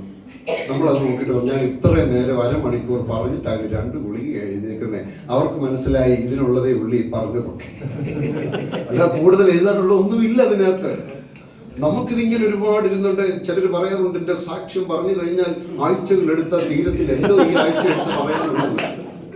ആകെ പറയാനുള്ളത് വെള്ളം അടിച്ചവിടെ വഴി കിടന്നതും പട്ടി വന്ന് നക്കിയതും കയ്യിലിരിപ്പ് കൊണ്ട് വല്ലവന്റെയും തല്ലു വാങ്ങിച്ചു, ഇതൊക്കെ പറയാനുള്ളൂ. വേറെ ഒന്നും പറയാനൊന്നുമില്ല. എന്നിട്ട് പറയാം ആഴ്ചകൾ എടുത്താൽ തീരത്തില്ല പറയാൻ. നല്ലത് വല്ലതും പറയാനുണ്ടോ ഈ കഴിഞ്ഞ കാലത്തിലെ പറയാതെ? ദൈവത്തിന് സ്തോത്രം. ഹല്ലേലൂയ. ദൈവം ഈ വേദി ഒരുക്കി തന്നിരിക്കുക എന്തിനാണെന്നറിയാമോ? അന്ധകാരത്തിൽ നിന്ന് തന്റെ അത്ഭുത പ്രകാശത്തിലേക്ക് വിളിച്ചവന്റെ സൽഗുണങ്ങളെ ഘോഷിക്കുക. അതാണ് സാക്ഷ്യം. ഹല്ലേലൂയ. അല്ലാതെ വേണ്ടാതീനൊക്കെ നടന്ന കാര്യങ്ങളൊക്കെ നാളുകളുടെ മുമ്പ് ഇന്നുകൊണ്ട് പറയാനുള്ളതല്ല സാക്ഷ്യം. എന്നിട്ടോ ഇതെല്ലാം ഈ വൃത്തികളെല്ലാം പറഞ്ഞു പറയാം. ഒരു ആമേൻ പറഞ്ഞ്, ഒരു സ്തോത്രം പറഞ്ഞ്, എന്തിനാ ഈ ആവശ്യമില്ലാത്തതിനൊക്കെ നമ്മൾ സ്തോത്രം പറയുന്നത്? ഞാൻ പറയത്തില്ല, ഞാൻ അവിടെ പല്ല് കടിച്ചു പിടിച്ച് അവിടെ ഇരിക്കും. ഇയാൾ കാണിച്ച വൃത്തികേടിനൊക്കെ സ്തോത്രം പറയാനാണോ നമ്മൾ ഇവിടെ വന്നിരിക്കുന്നത്? അല്ല. ഹല്ലേലൂയ. വിളിച്ചവന്റെ മഹത്വം പറ, അതിന് സ്തോത്രം പറ, അതിന് ആമേൻ പറ, അതിന് കൈയടിച്ച് ദൈവത്തെ സ്തുതിക്ക്. Price the Lord. അവിടെ ദൈവനാമം മഹത്വപ്പെടുന്നത്. ഹല്ലേലൂയ. അപ്പോൾ പ്രാർത്ഥിക്കുവാനിരിക്കുമ്പോൾ അഭിസംബോധന ചെയ്യുന്നത് ആരാണെന്ന്, ആരെയാണ് അഭിസംബോധന ചെയ്യുന്നതെന്നുള്ള തിരിച്ചറിവ് നമുക്കുണ്ടാകണം. ഹല്ലേലൂയ. സ്വർഗത്തിൽ നിന്ന് കേൾക്കുന്നവനോടാണ് പ്രാർത്ഥിക്കുന്നത്. അതുകൊണ്ട് എന്ത് ചെയ്യണം? കോൺസെൻട്രേഷൻ സ്വർഗത്തിലേക്കായിരിക്കണം. പ്രശ്നങ്ങളെ നോക്കരുത്, വ്യക്തികളെ നോക്കരുത്, ഭാരങ്ങളെ നോക്കരുത്, പ്രയാസങ്ങളെ നോക്കരുത്, പീഡനങ്ങളെ നോക്കരുത്, ഒന്നും നോക്കരുത്. എല്ലാം മറന്നിട്ട് സ്വർഗത്തിലേക്ക് മാത്രം നോക്കുക. ദൈവത്തിന് സ്തോത്രം. രണ്ടുപേര് പ്രാർത്ഥിക്കാൻ ചെന്നു. അറിയാം നമുക്ക് ആളിനെ. ഒരാള് പരീശൻ, മറ്റൊരാള് ചുങ്കക്കാരൻ. പുള്ളി അങ്ങോട്ട് ഇന്ന് പ്രാർത്ഥിച്ചു. തന്നോട് തന്നെ തന്നെ നോക്കി പ്രാർത്ഥിക്കുകയാണ്. ദൈവമേ, പാപികൾ, ചുങ്കക്കാർ ഈ മനുഷ്യനെ പോലെ അല്ലായകയാൽ ഞാൻ വാഴ്ത്തുന്നു. പ്രാർത്ഥനയ്ക്കകത്ത് ഉരുവിടുന്ന കാര്യം, ഉപവാസത്തിന്റെ കണക്ക്, കൊടുത്ത ദശാംശത്തിന്റെ കണക്ക്, ഇതെല്ലാം ദൈവത്തോട് പറയുക. കാരണം ദൈവത്തിന് ഇനി എങ്ങാണോ ഓർമ്മ പശുവ് വല്ലതും വന്നിട്ടുണ്ടെങ്കിൽ ഇതൊക്കെ ഒന്ന് ഓർത്തിരുന്നോണം. അതിന് ദൈവത്തെ ഓർപ്പിക്കുക. പുള്ളി ചെയ്ത കണക്കൊക്കെ, ഇതെല്ലാം ഞാൻ കൃത്യമായിട്ട് ചെയ്യുകയാൽ അങ്ങയെ വാഴ്ത്തുന്നു. അപ്പൊ തന്നോട് തന്നെ പ്രാർത്ഥിക്കുകയാണ്. ദൈവത്തിന് സ്തോത്രം. മറ്റേ പുള്ളിയോ, ഇയാളെടുക്ക പോലും നിൽക്കാൻ യോഗ്യതയില്ല. ദൂരെ മാറി നിന്നുകൊണ്ട് എന്താ ചെയ്തത്? സ്വർഗത്തിലേക്ക് നോക്കുവാൻ പോലും തുനിയാതെ. അയക്കറിയാം, ഞാൻ നോക്കേണ്ടത് സ്വർഗത്തിലേക്കാണ് നോക്കേണ്ടതെന്ന് എനിക്കറിയാം. പക്ഷേ നോക്കാനുള്ള യോഗ്യതയുണ്ടോ എന്ന് എനിക്ക് അറിഞ്ഞുകൂടാ എൻ്റെ കർത്താവേ എന്ന് പറഞ്ഞുകൊണ്ടാണ് മാറത്തടിച്ചു പ്രാർത്ഥിച്ചത്. ഹല്ലേലൂയ. പക്ഷേ അങ്ങനെ അദ്ദേഹം പറഞ്ഞെങ്കിലും കാണേണ്ടവൻ നോക്കിക്കൊണ്ടിരിക്കുകയാണ്, അറിഞ്ഞുകൊണ്ടിരിക്കുകയാണ്. പോയത് എങ്ങനെയാ? പൗലോസ് പറഞ്ഞതുപോലെ സകല ബുദ്ധിയെയും കവിയുന്ന ദൈവത്തിന്റെ സമാധാനം അകത്ത് പ്രാപിച്ച് നീതീകരിക്കപ്പെട്ടവനായി. ഹല്ലേലൂയ. ഉപവാസ പ്രാർത്ഥന കഴിഞ്ഞ് കുറ്റം പറഞ്ഞിട്ട് പോയി എന്നുള്ള അല്ല അവിടെ എഴുതിയിരിക്കുന്നത്. പിന്നെ എന്താണെന്നറിയാമോ? വലിയ സമാധാനത്തോടെ. ഹല്ലേലൂയ. ഇത് പല ഉപവാസ പ്രാർത്ഥന കഴിയുമ്പോഴും വിമർശനം പോകുന്ന വഴിക്ക് ഇത്രയും പറയേണ്ട വല്ല കാര്യമുണ്ടായിരുന്നു? മുട്ട് മടക്കിയിട്ട് ഞാൻ 2 തവണയൊന്ന് നിവർത്തമൊന്ന് നോക്കിയതാ, പറ്റിയില്ല, മടക്കാൻ പറ്റിയില്ല. നിവർത്തിയത് മടക്കാൻ പറ്റുന്നില്ല, മടക്കിയത് നിവർത്താൻ പറ്റുന്നില്ല. എന്തെല്ലാം ബുദ്ധിമുട്ടാണ് ഇതിൻ്റെ ഇടയ്ക്ക് അനുഭവിച്ചതെന്ന് അറിയാമോ? ഇതെല്ലാം കൂടെ ഒക്കെ ഈ ബുദ്ധിമുട്ടും പ്രയാസവും ഒക്കെ സഹിച്ചാ പോകുന്നത്. അങ്ങനെയാകരുത്. ദൈവത്തിന് സ്തോത്രം. ഹല്ലേലൂയ. അങ്ങനെ പോകാതിരിക്കാൻ ഇത് നടത്തുന്നവരും ശ്രദ്ധിക്കേണ്ടതാണ്. ദൈവത്തിന് സ്തോത്രം. കൃപയാൽ നമ്മെ സംബന്ധിച്ചിടത്തോളം ഇന്ന് പകല് നമുക്ക് പ്രാർത്ഥിക്കുവാനും ചെറിയ സന്ദേശങ്ങൾ, ചെറുതാണെങ്കിലും ഈടുറ്റ അർത്ഥമുള്ള ആഴമേറിയ ചിന്തകളുള്ള കൊച്ചു കൊച്ചു സന്ദേശങ്ങൾ കേട്ട് ബലപ്പെടുവാനും അത് പ്രാർത്ഥനയ്ക്ക് ഉണർവും ആഹ്വാനവും ഒക്കെ നൽകുവാൻ കഴിയുന്നു. ഞാൻ പറയുന്നു, സമയം പോയാലും നിങ്ങൾ അറിയത്തില്ല. ദൈവത്തിന് സ്തോത്രം. ഹല്ലേലൂയ. മറ്റേന്ന് പറഞ്ഞാൽ ഇടയ്ക്കിടയ്ക്ക് ഈ ചില ഉപവാസ പ്രാർത്ഥനയ്ക്കൊക്കെ ഈ ഇടത് കൈ കുഴഞ്ഞു പോകും. കാരണം ഇടയ്ക്കിടയ്ക്ക് ഇങ്ങനെ നോക്കുമല്ലേ, ഇങ്ങനെ നോക്കിക്കൊണ്ടിരിക്കുക. സഹോദരിമാരുടെ വലത് കൈയാണോ? വലത് കൈയും സഹോദരന്മാരുടെ ഇടത് കൈയും കുഴഞ്ഞു പോകും ചില സമയത്ത്. കാരണം ഇങ്ങനെ തിരിച്ച് ഇങ്ങനെ നോക്കിക്കൊണ്ടിരിക്കുകയല്ലേ, പോകുന്നോ എന്നുള്ളത്. Price the Lord. നീതീകരിക്കപ്പെട്ടവനായി പോയി, സമാധാനത്തോടെ പോയി, സ്വർഗത്തിലേക്ക് നോക്കി, സ്വർഗസ്ഥനായ പിതാവിനെ നോക്കി പ്രാർത്ഥിച്ചാൽ സകല ബുദ്ധിയും കവിയുന്ന ദൈവ സമാധാനം അകത്ത് പ്രാപിച്ചുകൊണ്ട് പുറത്തു പോകാൻ കഴിയും. ഇന്ന് പകൽ പോകുമ്പോൾ അങ്ങനെ വേണം പോകാൻ. ദൈവത്തിന് സ്തോത്രം. ഇനി രണ്ടാമത്തെ പോയിന്റിലേക്ക് കടന്നു വരികയാണ്. സ്വർഗസ്ഥനായ, അടുത്ത വാക്യം എന്താണ്? ഞങ്ങളുടെ, അവർ ഫാദർ ഇൻ ഹെവൻ. ഇപ്പോൾ ഞങ്ങളുടെ പിതാവേ. ദൈവത്തിന് സ്തോത്രം. ഇപ്പൊ ഈ ഞങ്ങളുടെ പിതാവേ എന്ന് പറയുമ്പോൾ ഈ ഞങ്ങള് ആരായിരിക്കണം? ഇവിടെ ഇരിക്കുന്ന നമ്മളെല്ലാം കൂടി ഇന്ന് പ്രാർത്ഥിക്കുകയാണ്. ഞങ്ങളുടെ പിതാവേ എന്ന് പറഞ്ഞ് പ്രാർത്ഥിക്കുമ്പോൾ വെറുതെ ഞങ്ങളങ്ങ് ഉച്ചരിക്കുകയാണോ ചെയ്യുന്നത്? ഞങ്ങൾ എന്ന് പറയുമ്പോൾ ഇവിടെ ഇരിക്കുന്നവരെയും കൂടി ഉൾപ്പെടുത്തി പ്രാർത്ഥിക്കുവാനുള്ള ഒരു ഉത്തരവാദിത്വം നമുക്കുണ്ട്. ആ ബന്ധത്തിൽ നിന്നുകൊണ്ട് വേണം ഞങ്ങളുടെ പിതാവേ എന്ന് വിളിക്കാൻ.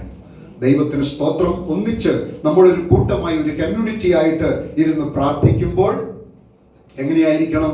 സമൂഹത്തെ കൂടെ ഇരിക്കുന്നവരെയും കൂടെ ഉൾപ്പെടുത്തുന്ന ഒരു ബന്ധത്തിൽ ആയിരിക്കണം നാം ദൈവത്തോട് പ്രാർത്ഥിക്കേണ്ടത്. ഒഴിവാക്കിക്കൊണ്ടുള്ള പ്രാർത്ഥനയല്ല, ചേർത്ത് പിടിച്ചുകൊണ്ടുള്ള പ്രാർത്ഥനയാണ് അവിടെ.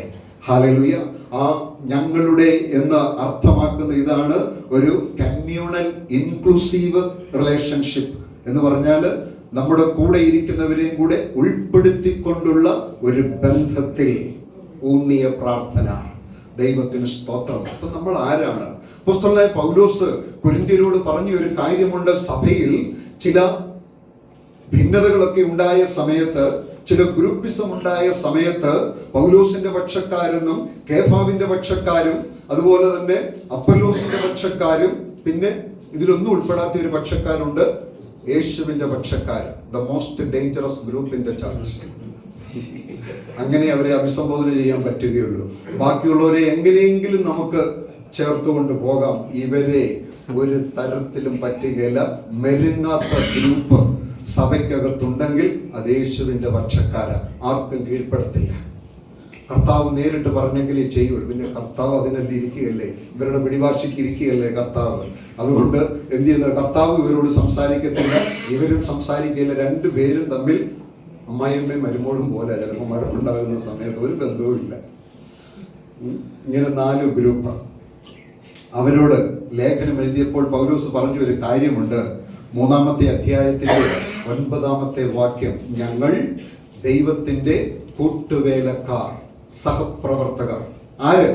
ഞാനും പത്രോസും അല്ലെ കേഫാവും അപ്പല്ലോസും ഞങ്ങളും 3 പേരും ദൈവത്തിന്റെ സഹപ്രവർത്തകരാണ്. ഞാനാണ് അതിനകത്ത് അല്പം മുന്തിയ ആളെന്നൊന്നുമല്ല പറയുന്നത്. ഞങ്ങൾ 3 ദൈവത്തിന്റെ സഹപ്രവർത്തകരാണ്.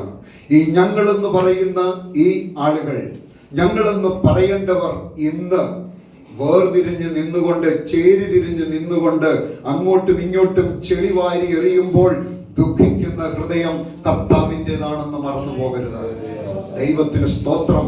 ഞങ്ങളെന്ന് വിളിച്ചുകൊണ്ട് ആമേൻ കൈകോർത്ത് പിടിച്ചുകൊണ്ട് നിൽക്കുന്നവർ ഇന്ന് വ്യത്യസ്ത ഗ്രൂപ്പുകളായി, സംഘടനകളായി, ചേരികളായി തിരിഞ്ഞു നിന്നുകൊണ്ട് പഴിചാരുന്നു, അപവാദങ്ങൾ പറയുന്നു, ഒരുവനെ താഴ്ത്തിക്കെട്ടാൻ ശ്രമിക്കുന്നു, ഒരുവനെതിരായിട്ട് ആരോപണങ്ങൾ ഉന്നയിക്കുന്നു, ഗോസിപ്പുകൾ മെനയുന്നു. അപ്പൊ നോക്കുക, പൗലോസ് പറഞ്ഞത് ഞങ്ങൾ ദൈവത്തിന്റെ സഹപ്രവർത്തകർ. നിങ്ങൾ ദൈവത്തിന്റെ കൃഷി എന്ന് മലയാളത്തിൽ എഴുതിയിരിക്കുന്നെങ്കിലും പരിഭാഷയിൽ, അതിന്റെ മൂലഭാഷയിൽ നിങ്ങൾ ദൈവത്തിന്റെ കൃഷിയല്ല, കൃഷി സ്ഥലമെന്നാണ്. You are the field. നിങ്ങൾ ദൈവത്തിന്റെ കൃഷിസ്ഥലമാണ്. എന്തുകൊണ്ടാണ് ദൈവത്തിന്റെ കൃഷിസ്ഥലം എന്ന് പറഞ്ഞാൽ, ഈ കൃഷിസ്ഥലത്തു നിന്നാണ് 30, 60, 100 മേനി വിളവുള്ള ഫലങ്ങൾ ദൈവത്തിന് ഉണ്ടാകേണ്ടത്. ദൈവത്തിന് സ്തോത്രം. ഞാൻ അങ്ങോട്ട് വിശദീകരിക്കുവാനായിട്ട് പോകുന്നില്ല. ഹല്ലേലൂയ. നിങ്ങൾ ദൈവത്തിന്റെ കൃഷിസ്ഥലം, നിങ്ങൾ ദൈവത്തിന്റെ ഗൃഹനിർമ്മാണം. Price the Lord. മറ്റൊരു വേദഭാഗം കൂടെ ഒന്ന് വായിക്കാം നമുക്ക്.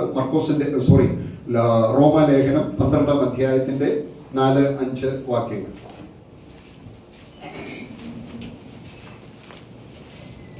ഒരു ശരീരത്തിൽ നമുക്ക് പല അവയവങ്ങൾ ഉണ്ടല്ലോ. അതെ. എല്ലാ അവയവങ്ങൾക്കും പ്രവൃത്തി ഒന്നല്ലതാനും. അതുപോലെ പലരായ നാം ക്രിസ്തുവിൽ ഒരു ശരീരവും എല്ലാവരും തമ്മിൽ അവയവങ്ങളും ആകുന്നു. ദൈവത്തിന് സ്തോത്രം. അപ്പോൾ ഈ ഞങ്ങൾ എന്ന് പറയുമ്പോൾ ഓർക്കണം, നമ്മൾ ആരാണ്? ഒരു ശരീരത്തിലെ പല അവയവങ്ങളാണ് ഈ ഞങ്ങൾ. ദൈവത്തിന് സ്തോത്രം. അപ്പോൾ സ്വർഗസ്ഥനായ പിതാവിനോട്, സ്വർഗസ്ഥനായ ഞങ്ങളുടെ പിതാവേ എന്ന് നമ്മൾ അഭിസംബോധന ചെയ്യുമ്പോൾ ഈ പറയുന്നയാൾ ഓർക്കണം, ഞങ്ങളെന്ന് പറയുമ്പോൾ അതിനകത്ത് ഞാൻ മാത്രം അല്ല, വേറെ ആരൊക്കെയുണ്ട്? മറ്റു പലരും ഇതിനകത്തുണ്ട്. എനിക്ക് മുമ്പേ വന്നവരുണ്ട്, എന്നോടൊപ്പം വന്നവരുണ്ട്, എനിക്ക് ശേഷം വന്നവരുണ്ട്. പല നിലയിലും നിലവാരത്തിലുമുള്ള ആളുകൾ ഈ ഞങ്ങളിൽ ഉണ്ട്. എല്ലാവരെയും കൂടെ ഉൾക്കൊള്ളുവാനുള്ള, എല്ലാവരെയും കൂടെ ഏകോപിപ്പിച്ചു കൊണ്ടുപോകുവാനുള്ള, എല്ലാവരെയും ഒരുപോലെ കാണുവാനുള്ള ഒരു മനോഭാവം ആർക്കുണ്ടാകണം? നമുക്ക് ഉണ്ടാകണം. ധാരിലുണ്ടാകണം. പ്രത്യേകിച്ച് സ്വർഗസ്ഥനായ പിതാവിനോട് പ്രാർത്ഥിക്കുന്നവരിൽ ഉണ്ടാകണം. ഹല്ലേലൂയ. ഏഷണി പറഞ്ഞിട്ടുള്ള പ്രാർത്ഥന, അപവാദം പറഞ്ഞിട്ടുള്ള പ്രാർത്ഥന, ചിലരൊക്കെ പറയാറുണ്ട്, ഫോണിൽ കൂടെ ചിലരുടെയൊക്കെ കുറ്റം പറഞ്ഞേച്ച് ഇതിങ്ങനെ പറഞ്ഞുകൊണ്ടിരിക്കുന്ന സമയത്ത് തന്നെ വിളിച്ചു പറയും, അയ്യോ എനിക്ക് പ്രാർത്ഥിക്കേണ്ട സമയമായി, ഞാൻ ഇവിടെ നിർത്തുകയാണ്, ബാക്കി ഞാൻ പ്രാർത്ഥിച്ചിട്ട് പറയാം. ഇതാരെ കുറിച്ചാണ് ഇപ്പോൾ ഈ പറഞ്ഞത്? ഇതുവരെ പറഞ്ഞുകൊണ്ടിരുന്നത് ഞങ്ങളിൽ ഒരാളെ കുറിച്ച് പറഞ്ഞിട്ട് പറയുകയാണ്, എന്റെ ഡെയിലി പ്രാർത്ഥനയുടെ സമയമായി, ബാക്കി ഇത് കഴിഞ്ഞിട്ട്. ഹല്ലേലൂയ. ഞങ്ങളുടെ പിതാവേ എന്ന് വിളിക്കുമ്പോൾ ഓർത്തോണം, ഇതിനു മുമ്പുള്ളത് കർത്താവ് അങ്ങ് ക്ഷമിക്കട്ടെ, ഇനിയും അങ്ങനെ ഉണ്ടാകാതിരിക്കട്ടെ. ദൈവത്തിന് സ്തോത്രം. ഹല്ലേലൂയ. ഇവിടെ ഇരിക്കുന്ന നമ്മൾ എല്ലാവരും ഈ ഞങ്ങളിൽ പെടുന്നവരാണെങ്കിൽ, ആമേൻ, സഹോദരനോട് അവിടെ ഒക്കെ പറഞ്ഞു കഴിഞ്ഞാൽ പിന്നെ അതങ്ങ് ഭയങ്കര ഇതായിട്ട് മാറും. ഒന്നാലോചിച്ച് നോക്കുക. ഹല്ലേലൂയ. അപ്പോൾ പ്രാർത്ഥിക്കുവാനിരിക്കുമ്പോൾ ഈ ഒരു ചിന്ത നമ്മളെ ഒന്ന് ഭരിക്കണം. അങ്ങനെ ഒരു ചിന്ത ഞാൻ പറഞ്ഞിട്ട്, പ്രാർത്ഥിക്കാനിരിക്കുമ്പോൾ നമ്മൾ ആദ്യം ഒരു പ്രാർത്ഥനയ്ക്ക് ഒരു പ്രിപ്പറേഷൻ വേണം. ഒന്ന് നമ്മളെ തന്നെ ഒന്ന് പ്രിപ്പയർ ചെയ്തൊന്ന് ഒരുക്കി, കർത്താവ് ഇങ്ങനെ വല്ലതും ഒക്കെ സംഭവിച്ചിട്ടുണ്ടോ, ഉണ്ടെങ്കിൽ അതൊക്കെ ഒന്ന് ഏറ്റു പറഞ്ഞ് ഒരു ശുദ്ധീകരണം പ്രാപിച്ചിട്ട്, ദൈവം പറയുന്നു ദൈവത്തിന്റെ ഇഷ്ടമോ നിങ്ങളുടെ ശുദ്ധീകരണം തന്നെ. Hallelujah. The will of God is your sanctification. ദൈവത്തിന്റെ ഹിതം നിങ്ങളുടെ ശുദ്ധീകരണമാണ്. ദൈവത്തിന് സ്തോത്രം. അല്ലാതെ നിങ്ങളുടെ മോൾക്ക് അമേരിക്കക്കാരനെയോ മോനെ ഓസ്ട്രേലിയയിലുള്ളവളെ ആലോചിക്കുന്നതല്ല ദൈവഹിതം. ചിലർ പറയുന്നുണ്ട് ദൈവഹിതമാണെങ്കിൽ അതാണോ ദൈവഹിതം? നല്ല ബന്ധമാണെങ്കിൽ നടത്തിക്കോ, അത് ദൈവഹിതവുമായിട്ട് കൂട്ടിക്കുഴയ്ക്കരുത്. നിങ്ങളുടെ ഹിതമാണെങ്കിൽ, നിങ്ങൾക്ക് നല്ലതെന്ന് തോന്നുന്നെങ്കിൽ, നിങ്ങൾക്കത് ഓക്കെ എന്ന് തോന്നുന്നെങ്കിൽ നടത്തിക്കൊള്ളുക. ഈ ദൈവഹിതം ഉപയോഗിക്കുന്ന എന്തിനാണെന്നറിയാമോ? ഇനി ഏതെങ്കിലും ഇതില് മാറിപ്പോയാലും പറയും അത് ദൈവഹിതം അല്ലായിരുന്നു. പണ്ടൊരാൾ കൺവെൻഷൻ നടത്താൻ നോട്ടീസ് അടിച്ചു, ദൈവഹിതമായാൽ ഇന്ന സമയത്ത് ഇത്രാം തീയതി മുതൽ കൺവെൻഷൻ നോട്ടീസ് അടിച്ചു. പിരിവൊക്കെ നടത്തി, വേണ്ട പോലെ പിരിവ് കിട്ടിയില്ല, പരിപാടി നടത്താൻ പറ്റിയില്ല. പിരിവ് കൊടുത്തവർ വിളിച്ചു ചോദിച്ചു, എന്താണ് പിരിവ് നടത്തിയിട്ട് കൺവെൻഷൻ നടത്താഞ്ഞത്? അത് നോട്ടീസിൽ തന്നെ എഴുതിയിട്ടുണ്ടല്ലോ. അവർ നോട്ടീസിൽ നോക്കി ഇത് എന്താണ്, അപ്പോഴാണ് പറഞ്ഞത് ദൈവഹിതമായാൽ. ദൈവഹിതം അല്ലായിരുന്നു. അതുകൊണ്ട് എന്ത് ചെയ്തില്ല, നടന്നില്ല. ഇതല്ല വാസ്തവത്തിൽ ദൈവഹിതം. ആമേൻ. ദൈവത്തിന്റെ ഹിതങ്ങളിൽ ഒന്ന് പറയുന്നു, നിങ്ങളുടെ ശുദ്ധീകരണം. പ്രാർത്ഥനയ്ക്കായിട്ട് നമ്മൾ ഒരുങ്ങുമ്പോൾ നമ്മെ തന്നെ ഒരു ആത്മപരിശോധന നടത്തി ദൈവത്തിന്റെ അടുക്കലേക്ക് വരുന്നതാണ് ദൈവത്തിന്റെ ഹിതം. ഹല്ലേലൂയ. അതുകൊണ്ടാണ് ദൈവം പറയുന്നത്, റോമാലേഖനത്തിൽ പറയുന്നത്, സഹോദരന്മാരെ, ഞാൻ ദൈവത്തിന്റെ മനസ്സിനെ ഉറപ്പിച്ച് നിങ്ങളെ പ്രബോധിപ്പിക്കുന്നത്, നിങ്ങൾ ബുദ്ധിയുള്ള ആരാധനയായി നിങ്ങളുടെ ശരീരങ്ങളെ ജീവനും വിശുദ്ധിയും ദൈവത്തിന് പ്രസാദവുമുള്ള യാഗമായിട്ട് സമർപ്പിപ്പീൻ. ദൈവത്തിന് സ്തോത്രം. ഹല്ലേലൂയ. ഒരു പൂർണ്ണ സമർപ്പണം. അതിനകത്ത് ഞങ്ങൾ എന്ന് പറയുമ്പോൾ ഈ ഞങ്ങളെക്കുറിച്ച് നമ്മളൊന്ന് ചിന്തിക്കണം. ഈ ഞങ്ങളിൽ ആരൊക്കെയുണ്ട്? ഈ ഞങ്ങളിൽ ആർക്കെങ്കിലും ഒരാൾക്ക് ശരീരത്തിലെ അവയവം പലതാണ്. അവയവങ്ങളെ കുറിച്ച് പറയുന്നത് എന്താണ്? Inter connected and Inter dependent എന്നാ പറയുന്നത്. എന്ന് പറഞ്ഞാൽ ഒന്നൊന്നിനോട് ചേർന്നിരിക്കുമ്പോൾ തന്നെ അത് അതിൽ തന്നെ സ്വാതന്ത്ര്യമുള്ളതുമാണ്. അപ്പൊ നോക്കി ചേർന്നിരിക്കുന്നു, അപ്പോഴാണ് അതൊരു ശരീരമായിട്ട് മാറുന്നത്. ഹല്ലേലൂയ. അതുകൊണ്ടാണ് ശരീരത്തിലെ ഒരവയവം കഷ്ടമനുഭവിച്ചാൽ എന്ത് ചെയ്യുന്നു? മുഴുവൻ ശരീരവും കഷ്ടമനുഭവിക്കുന്നു. ദൈവത്തിന് സ്തോത്രം. അപ്പൊ എന്താണ് ശരീരത്തിന്റെ എല്ലാം എന്ന് പറഞ്ഞു കഴിഞ്ഞാൽ, നമ്മൾ ഒരു ഭാഗം വേദന അനുഭവിച്ചാൽ അത് മുഴുവൻ വേദന. ഒരു ഭാഗം അതിന് എന്ത് ചെയ്യുന്നു? അംഗീകാരം കിട്ടുന്നു എങ്കിൽ കരമാകട്ടെ കാലാകട്ടെ എന്തുമായിക്കൊള്ളട്ടെ, വിവിധ നിലകളിൽ സ്പോർട്സിലും ആർട്സിലും ഒക്കെ പ്രവർത്തിക്കുന്നവർ അവരെല്ലാം അവരുടെ ശരീരത്തിന്റെ കാലുകളും കൈകളും ഒക്കെയാണ് അവർക്ക് പ്രയോജനമാകുന്നത്. അതിലൂടെയല്ലേ അവരഭിനന്ദിക്കപ്പെടുന്നത്. ദൈവത്തിന് സ്തോത്രം അല്ലേ? അപ്പോൾ ഇതെല്ലാം ഇതിന്റെ ഭാഗമാണ്. അതുകൊണ്ട് പ്രാർത്ഥനയ്ക്കായിട്ട് നമ്മൾ ഇരിക്കുമ്പോൾ ഞങ്ങളുടെ പിതാവേ എന്നുള്ള അഭിസംബോധനയിൽ ഞങ്ങളിലെ നമ്മെ ആരെയും മറന്നു പോകരുത്. ദൈവത്തിന് സ്തോത്രം. അവരൊരു പക്ഷേ ബലഹീനരായിരിക്കാം, സ്ട്രോങ് ബിലീവേഴ്സ് ഉണ്ട്, വീക്ക് ബിലീവേഴ്സ് ഉണ്ട്, അവരൊക്കെ ഉണ്ടായിരിക്കാം. അതെല്ലാം എന്ത് ചെയ്യുന്നു? ഒന്ന് ഒത്തുപോകുവാനുള്ള ഒരു കൃപ നമുക്ക് ദൈവം നൽകുമാറാകട്ടെ. ദൈവത്തിന് സ്തോത്രം. ഹല്ലേലൂയ. അടുത്ത ഭാഗത്തേക്ക് കടന്നു വരുമ്പോൾ ഞങ്ങളുടെ പിതാവേ, ദൈവത്തെ പിതാവേ എന്ന് അഭിസംബോധന ചെയ്യുകയാണ്. പിതാവേ എന്ന് അഭിസംബോധന ചെയ്യുമ്പോൾ അതിലൂടെ നമ്മളിലേക്ക് നാം അറിയേണ്ടതായിരിക്കുന്ന ആ ഒരു ബന്ധം എന്ന് പറയുന്നത് എന്താണെന്ന് അറിയാമോ?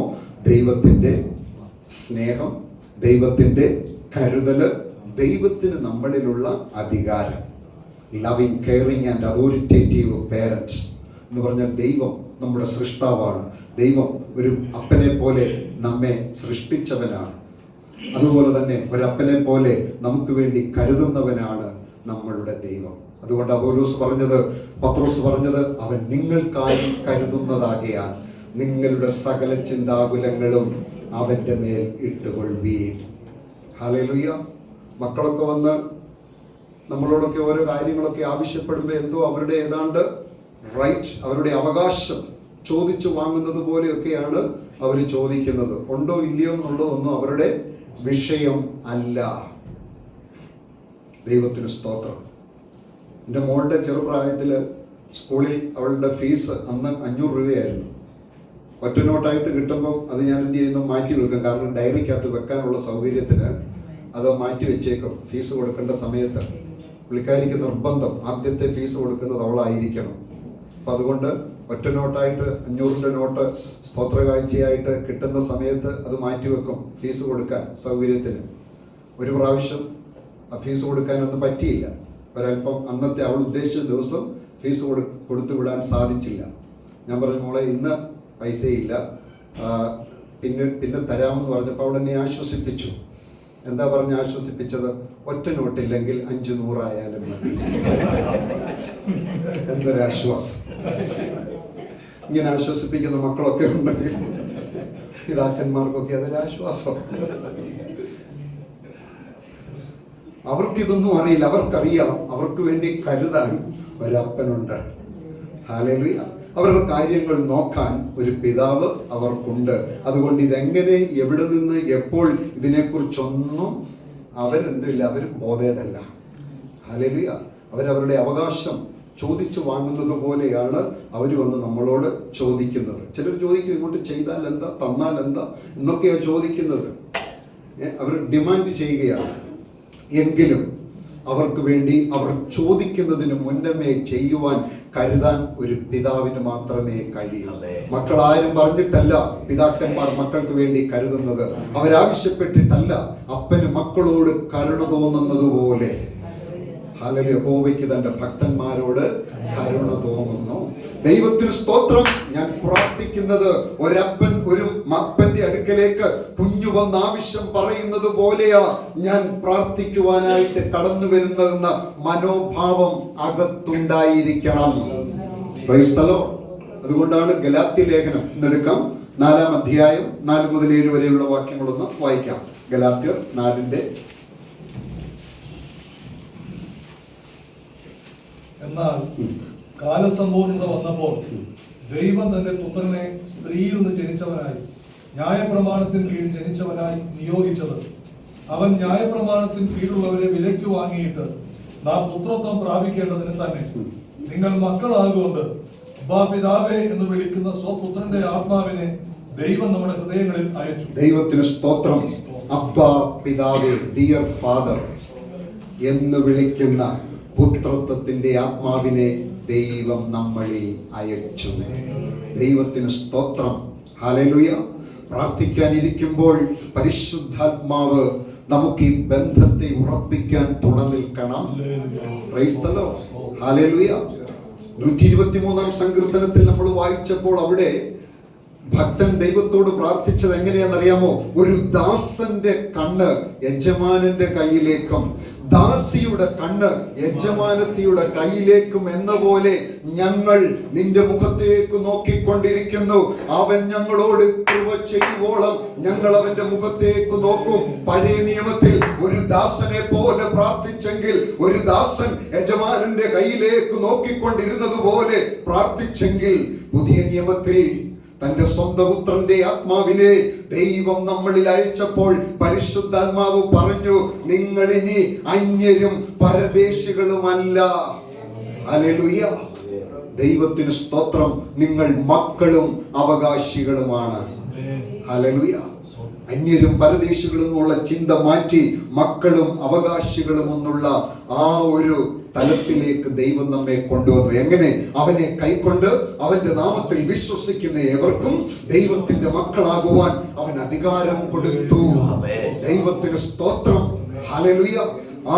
ആ ഒരു പ്രചോദനം അല്ലെങ്കിൽ ആ ഒരു ബലം നമുക്ക് എന്തെങ്കിലും ഒരു അനുഭവം പ്രാർത്ഥിക്കാനിരിക്കുമ്പോൾ ഉണ്ടാകണം. ഒരു ഭിക്ഷക്കാരൻ യാചിക്കുന്നത് പോലെ അല്ല നമ്മുടെ പ്രാർത്ഥന. അതുകൊണ്ട് കർത്താവ് പറഞ്ഞത്, നിങ്ങൾ പ്രാർത്ഥിക്കുമ്പോൾ ജാതികൾ ജൽപ്പനം ചെയ്യുന്നത് പോലെ നിങ്ങൾ ജൽപ്പനം ചെയ്യരുത്. അവർ ചിന്തിക്കുന്ന ഒരു കാര്യം 100 പ്രാവശ്യം ആവർത്തിച്ചാൽ, 1000 തവണ ആവർത്തിച്ചാൽ ഈ ആവർത്തനത്തിലൂടെ അവർക്ക് കിട്ടും. അതുകൊണ്ടാണല്ലോ അവർ സഹസ്ര അർച്ചനയും ലക്ഷാർച്ചനയും കോടി അർച്ചനയും ഒക്കെ നടത്തുന്നത്. ഒരൊറ്റ മന്ത്രമാണെന്ന് ഓർത്തോണം. അത് 100 പ്രാവശ്യം ചൊല്ലുന്നു, 1000 പ്രാവശ്യം ചൊല്ലുന്നു, 10,000 പ്രാവശ്യം ചൊല്ലുന്നു, 1,00,000 പ്രാവശ്യം ചൊല്ലുന്നു, 1,00,00,000 തവണ ചൊല്ലുന്നു. ഇതൊരാളെ കൊണ്ട് പറ്റത്തില്ല. അതിനവർ പല തന്ത്രിമാരെ വിളിക്കും. നമ്മൾ ചെയ്യുന്ന പോലെ തന്നെ പല സെഷനിലായിട്ടാണ് ഇത് നടത്തുന്നത്. ഓരോ സെഷനിൽ ഒരു തന്ത്രി ഇത്തിരുന്ന് 3 മണിക്കൂർ അല്ലെങ്കിൽ 2 മണിക്കൂർ അദ്ദേഹം ചൊല്ലിക്കഴിഞ്ഞാൽ അദ്ദേഹം മാറി അടുത്ത ആള് വരും. ഇനി ഇതിന്റെ ചെലവെന്നറിയാമോ? ഓരോരുത്തർക്കും പുതിയ മുണ്ട് വാങ്ങിച്ചു കൊടുക്കണം. എന്താണ്? പുറത്തോളത്തിടാൻ ഉൾത്തിരിയം വാങ്ങിച്ചു കൊടുക്കണം. അപ്പോൾ ഒരു ലക്ഷാർച്ചന എന്നൊക്കെ പറഞ്ഞു കഴിഞ്ഞാൽ കോടി ചെലവ് വരും അതിനകത്ത്. എല്ലാവരെയും കൊണ്ടും നടത്താൻ പറ്റത്തില്ല. അതുകൊണ്ടാണ് ചില ക്ഷേത്രങ്ങൾ കേന്ദ്രീകരിച്ച് ക്ഷേത്രങ്ങളിൽ മാത്രമായിട്ട് നടത്തുന്നത്. കാരണം ഇതിലൂടെ ഈ 1000, 100, 1000, 10,000 കോടി തവണയൊക്കെ ഈ മന്ത്രം ആവർത്തിച്ചുരുവിടുമ്പോൾ അവരുദ്ദേശിക്കുന്ന കാര്യം നടപ്പിലാക്കാൻ വേണ്ടിയാണ് ഇത് ചെയ്യുന്നത്. ഭൂരിപക്ഷവും ഇത് ചെയ്യുന്നത് എപ്പോഴാണെന്നറിയാമോ? ദേവന്റെയോ ദേവിയുടെയോ ശക്തി ക്ഷയിച്ചു എന്ന് പ്രശ്നത്തിൽ കാണുമ്പോൾ ഉടൻ തന്നെ ഇത് പ്രഖ്യാപിക്കും. ഹല്ലേലൂയ. എന്തിനാണെന്നറിയാമോ? ഇത് തിരിച്ചു പ്രാപിക്കാൻ. ക്രൈസ്തവ കർത്താവ് പറഞ്ഞു, നിങ്ങൾ അവരെ പോലെ ജൽപ്പനം ചെയ്യരുത്. കർത്താവെ തരണേ തരണേ തരണേ തരണേ തരണേ എന്ന് പറഞ്ഞു കഴിഞ്ഞു പുറത്തിരുന്ന ഒരാൾ ആരെങ്കിലും കേൾക്കാതിരുന്ന ഇങ്ങനെ പറയുന്നവരുടെ ഇത് മാത്രമേ കേൾക്കുകയുള്ളൂ. നിങ്ങൾ അതുപോലെ ജൽപ്പനം ചെയ്യരുത്. ഹല്ലേലൂയ. ആമേൻ. നാം ചോദിക്കുന്നതിനേക്കാളും നനയ്ക്കുന്നതിനേക്കാളും അത്യന്തം പരമായി നമ്മിൽ ചെയ്യുവാൻ കഴിയുന്ന കർത്താവിന്റെ അടുക്കൽ ഇരുന്നു കൊണ്ട് ചോദിക്കുന്നതിന് മുന്നമേ കാര്യം അറിയാം. കാരണം അവിടുന്ന് ഹൃദയത്തിന്റെ ചിന്തകളെയും നിലവുകളെയും ആരാഞ്ഞറിയുന്ന ദൈവം, ഹൃദയത്തിന്റെ ഉൾപ്പൂവുകളെ അറിയുന്ന ദൈവം, ദീർഘനിശ്വാസം അറിയുന്ന ദൈവം, നെടുവിൽ പറയുന്ന ദൈവം, കണ്ണിന്റെ ആമേൻ ഒരു കണ്ണുനീരിന്റെ കാരണം അറിയുന്ന ദൈവം. ഹല്ലേലൂയ. ദൈവത്തിന് സ്തോത്രം. ഇതെല്ലാം അറിയുന്ന ദൈവത്തിന്റെ അടുക്കലേക്ക് നമ്മൾ ചെല്ലുന്നത്. ഹല്ലേലൂയ. ചിലപ്പോൾ നമ്മുടെ മക്കളൊക്കെ ഇങ്ങനെ ഒരു ചിരിയൊക്കെ ചിരിച്ച് നമ്മുടെ അടുക്ക വരുമ്പോൾ നമുക്ക് കാര്യം അറിയാം എന്തിനാ വരുന്നതെന്ന്. ഹല്ലേലൂയ. ഓന് ഇപ്പോഴല്ല, പുള്ളിയുടെ ചെറിയ പ്രായത്തിൽ എന്തെങ്കിലുമൊക്കെ ആഗ്രഹം സാധിക്കാനായിട്ട് മീറ്റിംഗ് ഒക്കെ കഴിഞ്ഞ് കസേരയിൽ അങ്ങോട്ട് ഇരിക്കുമ്പോൾ നടുക്കം ചോദിക്കും, അപ്പോഴെ കാല് തിരുമണം. അപ്പോഴേ എനിക്കറിയാം അവനെന്തോ ആവശ്യം കൊണ്ടാണ് വന്നേക്കുന്നത്, എന്തെങ്കിലും കാര്യത്തിന് വേണ്ടി ആയിരിക്കും എന്നുള്ളത്. ഹല്ലേലൂയ. നമ്മൾ അടുക്കൽ വന്ന് മുട്ടുമടക്കുമ്പോഴേ അപ്പൻ അറിയാം എന്തിനാ വന്നിരിക്കുന്നതെന്ന്. ദൈവത്തിന് സ്തോത്രം. ഹല്ലേലൂയ. ആ ബന്ധമൊന്ന് അനുഭവിക്കാൻ കഴിയുമോ പ്രാർത്ഥനയിൽ? ഹല്ലേലൂയ. ആ ബന്ധമൊന്ന് അനുഭവിക്കുവാൻ പ്രാർത്ഥനയിൽ നമുക്ക് സാധിക്കുന്നുണ്ടോ? അതുകൊണ്ടാണ് കർത്താവ് പറഞ്ഞത്, ഒരുപാട് ഭംഗിവാക്കുകളും പ്രാസമുള്ള വാക്കുകളൊന്നും വെച്ച് അഭിസംബോധന ചെയ്യേണ്ട 3 വാക്ക്. ഹല്ലേലൂയ. സ്വർഗസ്ഥനായ ഞങ്ങളുടെ പിതാവേ, ഹല്ലേലൂയ എന്നൊന്ന് പറയുമ്പോൾ ആ 3 വാക്കിനകത്ത് അടങ്ങിയിരിക്കുന്നതായ ആ മാർമിക രഹസ്യം അത് മനസ്സിലാക്കിക്കൊണ്ടൊന്ന് മുട്ടുമടക്കിയിരുന്ന് പ്രാർത്ഥിക്കുമ്പോൾ തന്നെ അകത്ത് ഒരാന്തരിക സൗഖ്യമുണ്ടാകും, ഒരാന്തരിക സമാധാനമുണ്ടാകും, അകത്തൊരു വിടുതൽ നടക്കും. നമുക്ക് തന്നെ അറിയുവാൻ കഴിയും, അത് ശരീരത്തിൽ വിടുതലായി മാറിയത് അനുഭവിക്കുവാൻ കഴിയും. ശരീരത്തിൽ കൊണ്ടുവരുന്ന മാറ്റങ്ങളെ നമുക്ക് അറിയുവാൻ കഴിയും, ആത്മാവിൽ വരുന്ന മാറ്റങ്ങളെ അറിയുവാൻ കഴിയും. അത് കഴിഞ്ഞ് എഴുന്നേൽക്കുമ്പോൾ ഒരു കൊള്ള കണ്ട് കിട്ടിയവരെ പോലെ എഴുന്നേറ്റ് വന്നുകൊണ്ട് അതുവരെ നമ്മളെ തളർത്തിയ പ്രശ്നങ്ങളെ നോക്കിക്കൊണ്ട് ഇങ്ങനെ ചോദിക്കും. ഹല്ലേലൂയ. സെരുബാബേൽ ചോദിച്ചതുപോലെ, സെരുബാബേലിന്റെ മുൻപിൽ നിൽക്കുന്ന മഹാപർവ്വതമേ നീ ആർ, നീ സമഭൂമിയായി മാറും. ഹല്ലേലൂയ. എന്റെ മുൻപിൽ നിൽക്കുന്ന മഹാപ്രശ്നമേ നീ ആര്? നീ എന്റെ മുൻപിൽ ഒരു സമഭൂമിയാകും. ഹല്ലേലൂയ. ദൈവത്തിന് സ്തോത്രം. നമ്മൾ ആക്കുന്നതല്ല, ആകുന്നതാണ്. ഹല്ലേലൂയ. ആമേൻ. നമ്മുടെ കഴിവും ബലവും എല്ലാം ഉപയോഗിച്ചാക്കുന്നതല്ല, ആകുന്നതാണ്. ഹല്ലേലൂയ. എങ്ങനെയാണെന്നറിയാമോ? ഇത് ഉൾക്കൊണ്ടുകൊണ്ട് പ്രാർത്ഥിക്കുമ്പോൾ പൗലോസിന് അത് മനസ്സിലായി. അതുകൊണ്ടാ പറഞ്ഞത്, ഞാൻ ആരെ വിശ്വസിച്ചിരിക്കുന്നു എന്നറിയുന്നു, അവൻ എന്റെ ഉപനിധി ആ ദിവസം വരെ സൂക്ഷിപ്പാൻ ശക്തനെന്ന് ഞാൻ ഉറച്ചിരിക്കുന്നു. റോമിലെ കാരാഗ്രഹത്തിൽ തന്റെ മരണം കാത്തുകൊണ്ട് കിടക്കുമ്പോൾ അവസാനമായി എഴുതുന്ന ലേഖനത്തിൽ തന്റെ നിജപുത്രന് എഴുതിയപ്പോൾ താൻ ഇങ്ങനെ കുറിച്ചു വെച്ചു, എന്റെ ഒന്നാം പ്രതിവാദത്തിൽ ആരും എനിക്ക് തുണ നിന്നില്ല, എല്ലാരും എന്നെ കൈവിട്ടു, പക്ഷേ കർത്താവ് എനിക്ക് തുണ നിന്നു. ദൈവത്തിന് സ്തോത്രം. റോമക്കാർക്ക് ആദ്യത്തെ ലേഖനം എഴുതിയപ്പോൾ പറഞ്ഞു, എനിക്ക് നിങ്ങളെ കാണാൻ വളരെ വാഞ്ചയുണ്ട്, ഞാൻ സ്പെയിനിലേക്ക് പോകുന്ന വഴി നിങ്ങളെയും കണ്ട് സന്ദർശിച്ചു പോകണമെന്നൊക്കെയുള്ള തന്റെ ഹൃദയത്തിന്റെ വാഞ്ചയും കൂടി അവസാനമായി എഴുതി ആ ലേഖനം അവസാനിപ്പിച്ചു. പൗലോസ് റോമാക്കാരെയും റോമാക്കാർ പൗലോസിനെയും കാണുവാൻ വളരെ ആഗ്രഹിച്ചിരുന്ന സമയത്താണ് നിർഭാഗ്യവശാൽ ഒരു തടവുകാരനെ പോലെ റോമിലേക്ക് വരേണ്ടത്. കാണാൻ ആഗ്രഹിച്ചവരാരും കാണാൻ ചെന്നില്ല. ദൈവത്തിന് സ്തോത്രം. തുണ നിൽക്കുമെന്ന് കരുതിയവരാരും തുണ നിന്നില്ല. എന്നാ വരുന്നതെന്ന് ഇടയ്ക്കിടയ്ക്കൊക്കെ ചോദിച്ചവരാരും ആ സമയത്ത് വന്നപ്പോൾ കാണാൻ ചെന്നില്ല. അതാണ് താൻ ഒടുവിൽ എഴുതി വെച്ചത്, എല്ലാവരും എന്നെ കൈവിട്ടു. ഹല്ലേലൂയ.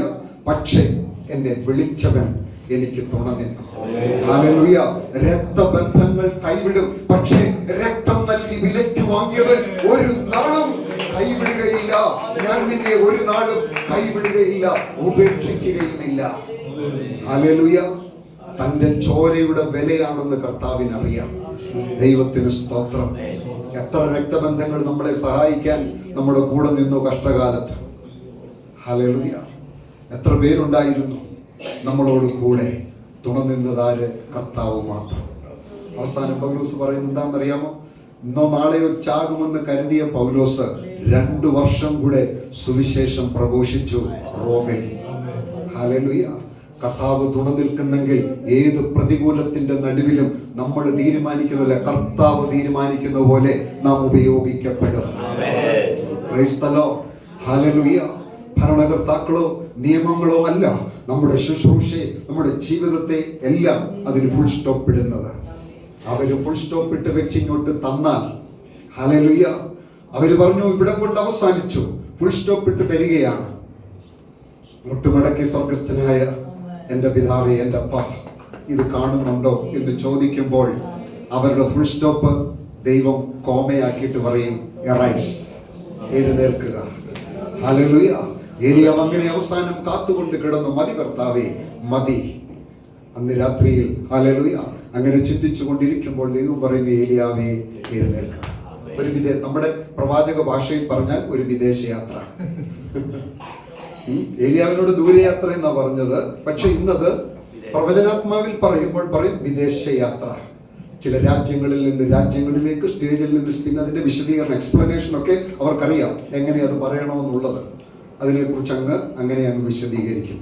പക്ഷെ ദൈവം പറഞ്ഞു, എഴുന്നേൽക്കുക. ഹല്ലേലൂയ. ഫുൾ സ്റ്റോപ്പ് ഇടാൻ ആർക്കും കഴിയുകയില്ല. ദൈവത്തിന് സ്തോത്രം. നമ്മുടെ കുറിവാക്യത്തിലേക്ക് നമുക്കൊന്ന് മടങ്ങി വരാം. ഒരു നിമിഷം ആ വായിച്ച വേദഭാഗത്തിൽ നമുക്കൊന്ന് നമ്മുടെ കണ്ണുകളെ അടച്ചൊന്ന് ധ്യാനിക്കാം. ഹല്ലേലൂയ. എല്ലാവർക്കും പുസ്തകം മടക്കി വെക്കാം. സന്ദേശം ഞാനിവിടെ വിരാമം കുറിക്കുകയാണ്.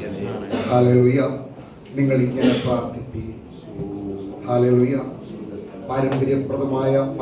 പരമ്പരാഗതമായ അവരുടെ പ്രാർത്ഥന, പഠിച്ച പ്രാർത്ഥന, ശീലിച്ച പ്രാർത്ഥന, കാണാതെ പഠിച്ച പ്രാർത്ഥന, ഉരുവിടുന്ന പ്രാർത്ഥന, പ്രാർത്ഥനയ്ക്കായി മുട്ടുമടക്കുമ്പോൾ തന്നെ വാചകങ്ങളും വാക്കുകളും നിരനിരയായി പദാനുപദ ക്രമമായിട്ട് വാക്കുകൾ ഇങ്ങനെ വന്നുകൊണ്ട് ഹല്ലേലൂയ മറ്റുള്ളവരുടെ മുൻപിലും പ്രാർത്ഥനയിലൊക്കെ ഒരു നല്ല പ്രാർത്ഥന മനുഷ്യൻ, പോരാളി, വീരാളി എന്നൊക്കെ പേരൊക്കെ കിട്ടിയിട്ടുണ്ട്.